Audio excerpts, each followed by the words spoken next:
Nnamdi never gave up on his dreams. He practiced football whenever he had the moment to spare. His bare feet had become tough from running on the rough ground, and his legs were strong from carrying heavy loads. "Football is a waste of time," he would shout, "do your chores." Nnamdi's days were filled with endless work and little rest. He was not allowed to go to school, and his dreams of playing football seemed to slip further away.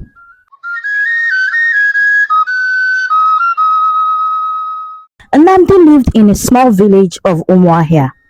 It was a quiet place with dusty roads and small houses made of mud and thatch. Nnamdi was the only child of his parents, Okeke and Ifoma. His father worked as a farmer, toiling under the hot sun every day to grow yams and cassava. His mother sold vegetables at the local market, waking up before dawn to set up her stall. Life was tough for Nnamdi's family.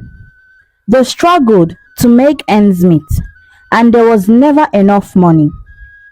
Some days, they ate only one meal. Nnamdi wore clothes that were patched and worn, and he often went to bed hungry. But despite all this, he had one great love, which was football. Nnamdi loved football more than anything else. He would kick anything he could find, whether it was a ragged ball made from clothes or a bundle of leaves tied together. His dreams was to play for a big team someday, to hear the crowd cheer his name, but the people in his village didn't understand his passion. "Nnamdi, go and help your father on the farm," they would often shout as he practiced in the field. "Football will never put food on your table. You better go and help your parents." The other boys in the village laughed at him too. They had proper shoes and jerseys, gifts from their parents. Nnamdi played in his bare foot and torn clothes. "Look at Nnamdi playing in rags," they teased, pointing at his shabby appearance. But Nnamdi didn't listen to them. He practiced every day, both in the mornings and in the evenings after school, running barefoot on the dusty field behind his house. He dribbled around imaginary opponents, practiced his shots, and dreamed of the day he would play in a real stadium. One evening, after a very long day at school and helping his mother at the market, Nnamdi sat by the small river near his house. He watched the water flow slowly and thought about his dreams. The sun was setting, casting a golden glow over the village. "One day I must make it," he whispered to himself, clenching his fist with determination. He knew it would be hard because of his background, but he was ready to face any challenge to achieve his dreams. Nnamdi's family was so poor that they could hardly afford to pay for his school fees. Every time, his father Okeke and his mother Ifoma had to scrape together money to keep Nnamdi in school. Sometimes they had to borrow money from their neighbors, who were also struggling. "Nnamdi, my son, you must focus on your studies," his father always told him. "Education is the key to a better life." Nnamdi nodded, but it was hard for him to concentrate on his books. His mind was always on football. He imagined himself dribbling past the defenders and scoring goals, and hearing the crowd cheer his name. Despite his dreams, Nnamdi knew he had to help his parents. He woke up very early in the morning to fetch water from the river, carrying heavy buckets on his head. And even after school, he went to the farm with his father, helping to plant and harvest crops. On market days, he assisted his mother, carrying baskets of vegetables to her store and calling out to customers to buy their goods. Even with all these responsibilities, Nnamdi never gave up on his dreams. He practiced football whenever he had the moment to spare. His bare feet had become tough from running on the rough ground, and his legs were strong from carrying heavy loads. One day, as he was helping his mother sell vegetables in the busy market, something caught his eyes. It was a brightly colored poster on the wall of a nearby shop. Nnamdi walked over to read it. His heart leaped with excitement when he saw what it was. "Mama, look," he said, running back to his mother. "There is a football competition in the village square next month." Ifeoma looked at the poster and then at her son. She saw the excitement in his eyes, but she also knew their reality. "Nnamdi, you know we cannot afford football shoes or a jersey," she said gently. Nnamdi's heart sank. He looked down at his bare feet and torn clothes. He knew his mother was right, but as he stood there, a determination grew inside of him. He refused to give up. "I will play in my old torn clothes if I have to," Nnamdi thought to himself. He knew this might be his only chance to show his talent. The day of the competition arrived, and the villagers were gathered at the square, buzzing with excitement. Colorful flags fluttered in the wind, and people gathered from all around to watch the matches. Nnamdi showed up in his old clothes and bare feet, his heart pounding with anticipation. He knew this was his chance to show everyone what he's got. As he walked into the field, the other boys started laughing. "You think you can play like that?" one of them sneered, pointing at his ragged clothes and bare feet. Nnamdi felt a sting of embarrassment and pushed it aside. He reminded himself why he was there. He took a deep breath and ignored the laughter. When the whistle blew to start the game, Nnamdi ran onto the field and with determination in his eyes. From the moment he touched the ball, it was clear that Nnamdi was different. He moved quickly and gracefully, his bare feet barely touching the ground. He dodged past defenders with ease and kicked the ball with such power that it seemed to fly through the air. The crowd, initially skeptical, started to murmur in amazement. And as the game went on, more and more people noticed his talent. "Who is that young boy?" they whispered to each other. "He is amazing." Even though Nnamdi's team didn't win, he was the star of the game. His skill and determination shone brighter than the scoreline. When the final whistle blew, the crowd erupted in applause, not for the winning team, but for Nnamdi's game. After the match, as Nnamdi was catching his breath on the sidelines, an older man approached him. He was tall and wore a simple but neat outfit. "Young man, you have talent," he said, looking at Nnamdi with a kind smile. Nnamdi looked up, surprised. "Thank you, sir," he replied, still panting from the game. "My name is Coach Obie," the man continued. "I run a small football club nearby. Would you like to join us?" Nnamdi couldn't believe his ears. His eyes widened in shock and joy. "Yes, sir. Yes, I would really love to," he exclaimed, a huge smile spreading across his face. Coach Obie nodded. "Good. Come to the field tomorrow at 4 p.m. We will start your training." And with that, he patted Nnamdi on the shoulder and walked away. Nnamdi stood there for a moment, letting the reality sink in. He had taken the first step towards his dream. As he walked home that evening, he felt lighter than air, his heart full of hope and excitement. But just before Nnamdi could resume his training with Coach Obie, an unexpected event changed everything. One evening, Nnamdi's father's old friend, Uncle Emeka, returned from the city. He was a tall man with a confident smile and city clothes that looked very expensive in the eyes of the villagers. "Okeke, my brother," Uncle Emeka exclaimed, hugging Nnamdi's father tightly. "It has been so long." And after exchanging pleasantries and sharing a meal, Uncle Emeka turned to Nnamdi. "I have heard about your talent in football, Nnamdi," he said. "I want to take you to the city You can further your education and improve your football skills there.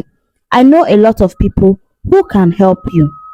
Nnamdi's parents were overjoyed.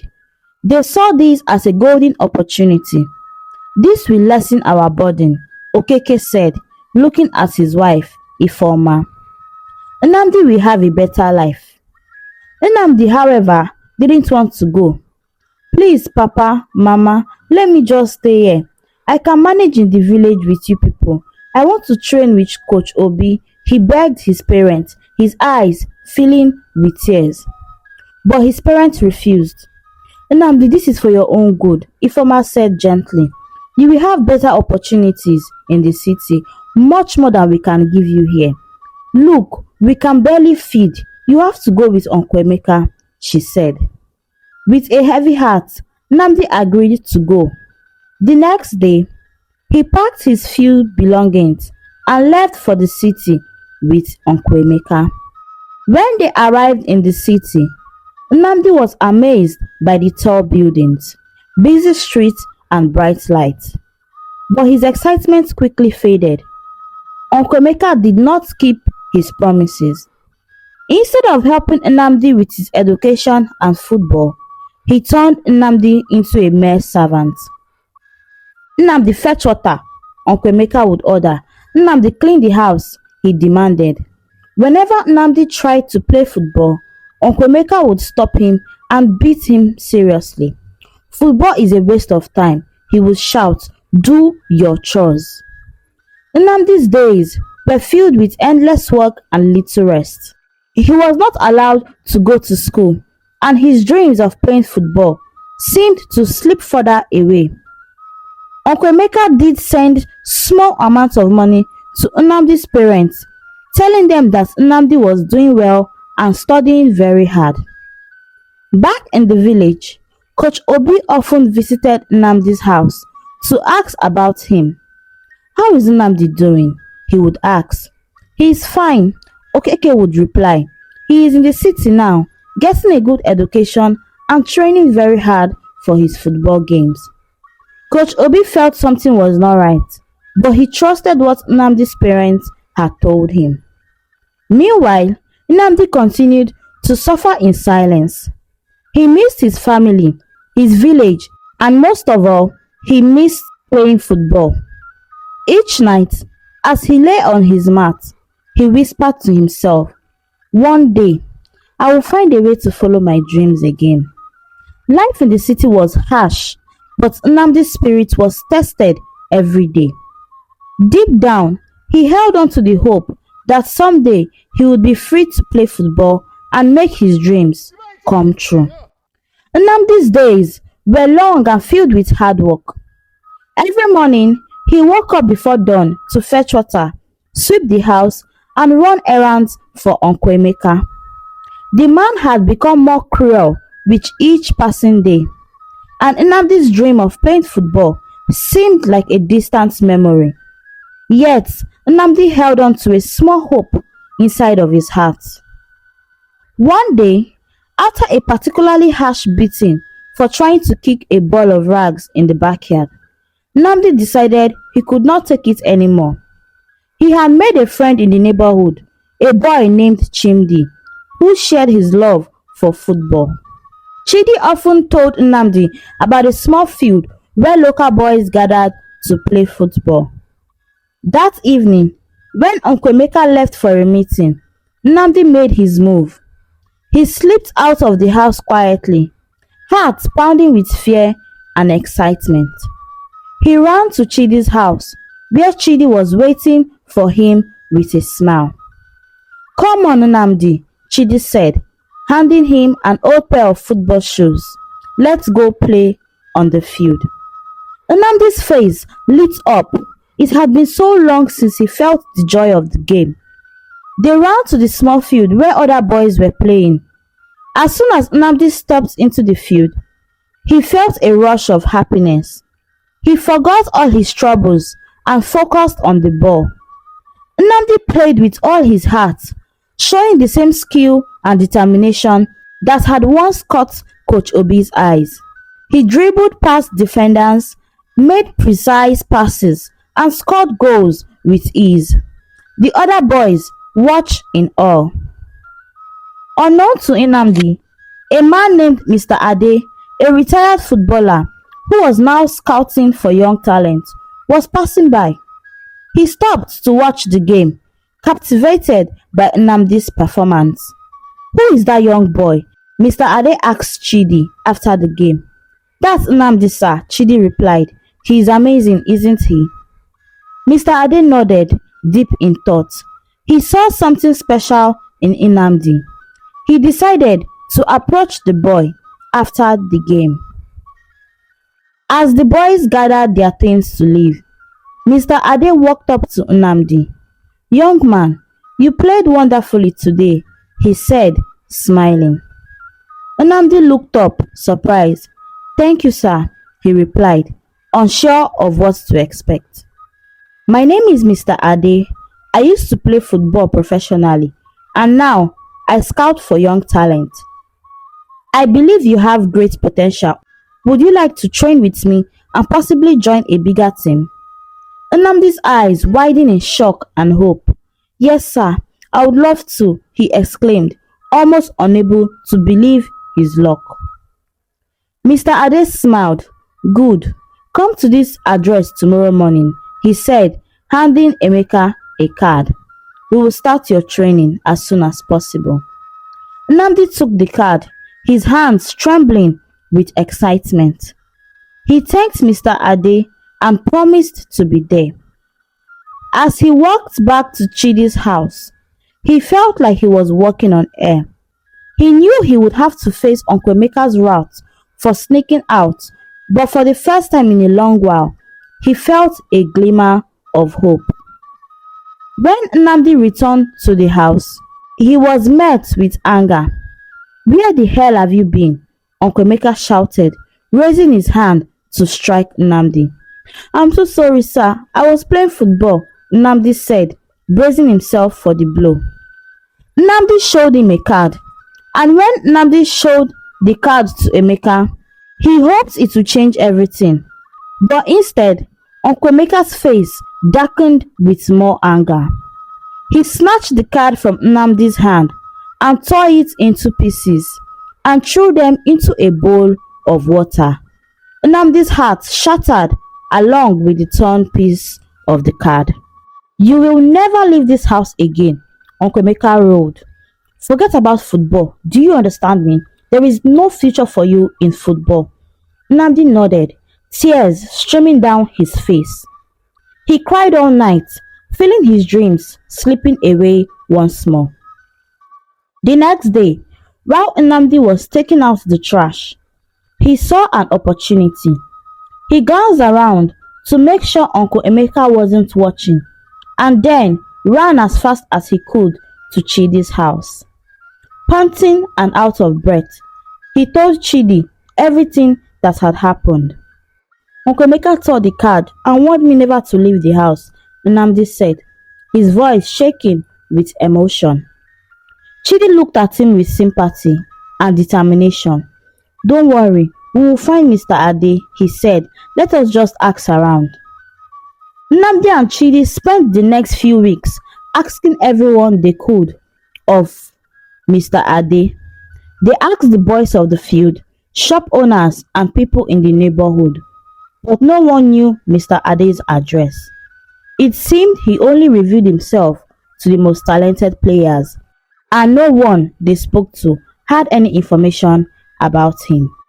With no way to find Mr. Ade and no home to return to, Nnamdi and Chidi decided to fend for themselves. They began hawking cold drinks in Lagos, weaving between cars under the scorching sun. It was dangerous and exhausting, but it was the only way they could earn some money. Nnamdi wanted to enroll in school, but he quickly realized he needed a lot of money than he was making. The cost of uniforms, books, and fees was far beyond what he and Chidi could afford. Despite the hardships, Nnamdi held on to his dreams, hoping that one day he would save enough money to go back to school and play football as he wanted. Back in the village, Nnamdi's parents had no idea what he was going on. They believed Uncle Emeka's letters, which said that Nnamdi was doing very well, going to school and training in football. Okeke and Ifeoma were proud of their son, thinking he was on his way to a better life. Each night, Nnamdi and Chidi returned to their small shared room, exhausted but determined. They talked about their dreams and the life they hoped to build. Nnamdi often lay awake, thinking about his parents and wondering how long he could keep living this way. One day we will find Mr. Ade, Chidi would say, trying to keep Nnamdi's spirit up. Or someone else will see your talent and just give us an opportunity. But my friend Nnamdi, you don't have to give up. Nnamdi nodded, appreciating his friend's support. I won't give up, he replied, though doubt sometimes crept into his mind. One day, maybe just one day, we will make it. Despite the long days and the very harsh conditions, Nnamdi held on to his dreams. He knew it would be a tough journey, but he was determined to fight for his future, no matter how difficult the road ahead seemed. One day, Chidi and Nnamdi heard about the interstate football match that was going to take place in Lagos. Players from various teams across the country would be present, and it promised to be a very big event. Although they couldn't play because they had missed too many training sessions, they saw an opportunity to sell their drinks to the large crowd that would gather. We can't miss this chance, Chidi said, excitement in his voice. We will make good money selling drinks at the match. Nnamdi nodded in agreement. And who knows, maybe we might meet Mr. Ade there, he added hopefully. The day of the match arrived, and the stadium was buzzing with energy. Fans cheered loudly as the teams prepared to play. Nnamdi and Chidi moved through the crowd, carrying trays of cold drinks and calling out to potential customers. As Nnamdi was about to sell a drink to a man standing near the sidelines, he stopped in his track.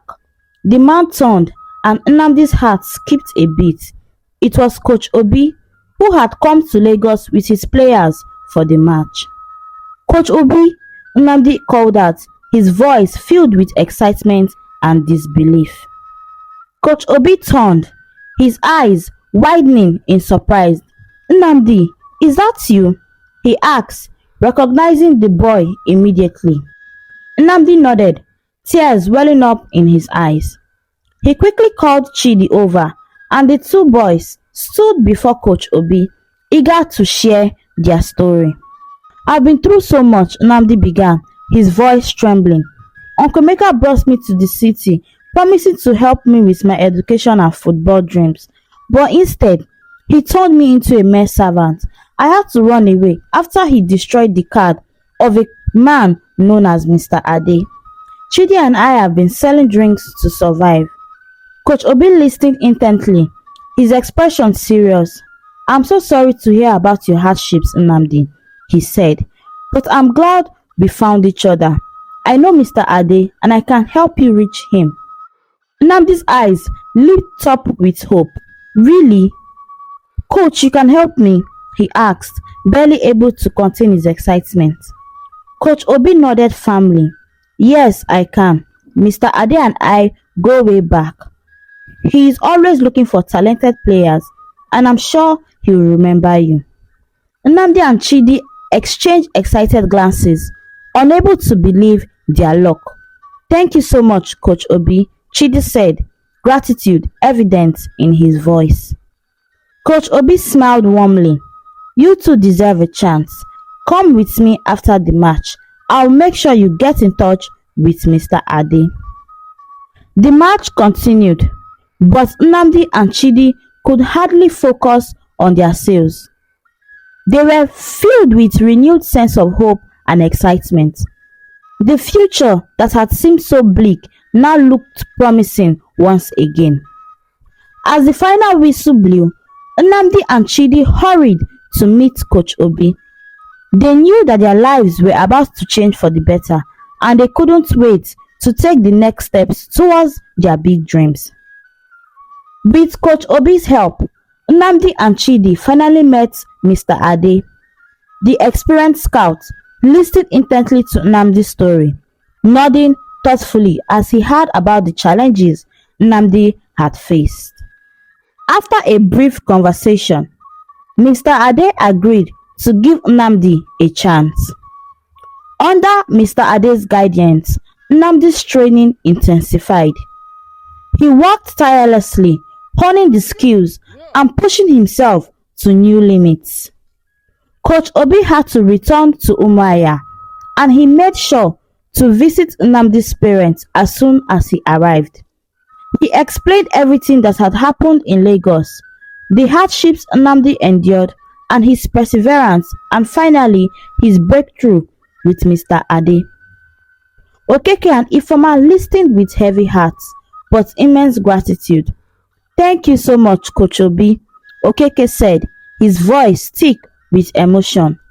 "You have done more than we could ever repay. We are sad to be apart from Nnamdi, but we are grateful he is safe and pursuing his dreams," Ifeoma added, wiping away her tears. Coach Obie nodded, placing a reassuring hand on Okeke's shoulder. "Nnamdi is a remarkable young man," he said proudly. "I have no doubt he will make us all proud one day." Months passed in a blur of intense training sessions and competitive matches. Nnamdi's hard work began to pay off as he caught the eyes of scouts and coaches alike. His talent on the field spoke for itself, and soon he received an invitation to play in a major tournament, a chance to showcase his skills on a national stage. During the tournament, Nnamdi played with a fire in his heart. In every game, he gave his all, dazzling spectators with his speed, agility, and precise footwork. After one particularly outstanding performance where he scored a hat-trick, a reporter approached him for an interview. "Nnamdi, how do you feel about your performance today?" the reporter asked. "I feel blessed," Nnamdi replied, with a wide smile. "I have worked hard for this moment, and I want to thank my coach, Coach Obie, Mr. Ade, my friend Chidi, and most importantly, my parents for their constant support." News of Nnamdi's remarkable performance spread like wildfire. Offers began pouring in from big clubs, both within Nigeria and from abroad. After careful consideration and discussions with his mentors, Nnamdi decided to sign with an international club, fulfilling his long-time dream of playing football at the highest level. As he held up his new jersey at the press conference announcing his signing, Nnamdi's thoughts drifted back to his humble beginnings in Umuahia. Nnamdi's success brought more than just personal achievement. It brought hope and opportunity to those around him. Chidi, his loyal friend and fellow dreamer, also caught the eyes of scouts and was signed to a prestigious club as well. The two friends celebrated their successes together, never forgetting the days they hustled in Lagos traffic to make ends meet. Nnamdi made sure to stay true to his roots. He brought his parents from Umuahia to live with him in the city, ensuring they enjoyed a better life than they had ever imagined. Their hearts swelled with pride as they watched their son play on television screens around the world. Back in Umuahia, Nnamdi sponsored local talents, providing football kits, training facilities, and educational support to aspiring young players. He visited his old village often, where he was welcomed as a hero. The children looked up to him with awe, inspired by his journey from poverty to international stardom. No longer referred to as the local champion, Nnamdi's name became synonymous with success and perseverance. He remained grateful to everyone who had supported him along the way.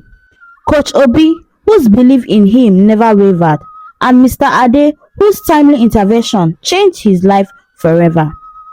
I owe everything to my supporters, Nnamdi would often say in interviews. They believed in me while others didn't, and I'm here today because of them. As Nnamdi stood in the pitch of a grand stadium, surrounded by cheering fans and teammates, he knew that his journey was not just about football. It was about resilience, determination, and the power of dreams. He had come a very long way from kicking rags in the dusty fields of Umuahia, but he had never forgotten where he came from. Nnamdi embraced his role as a role model and inspiration to generations of young footballers. His story was a testament to the belief that with hard work, perseverance, and the support of others, anything was possible. For Nnamdi, the journey had been tough, but every hurdle had been worth it to stand where he stood today, a true champion in every sense of the word. The moral lesson of Nnamdi's story is that with perseverance, belief in oneself, and the support of mentors and loved ones, one can overcome even the most challenging circumstances to achieve their dreams. Nnamdi's journey from poverty in a rural village to international football success demonstrates the importance of resilience, hard work, and staying true while reaching for greater heights. His story inspires others to never give up on their aspiration, no matter how daunting the obstacles may seem. Thanks for watching this captivating story on African Stories and Folktales. Please don't forget to subscribe and turn on the notification bell for more stories. Thank you.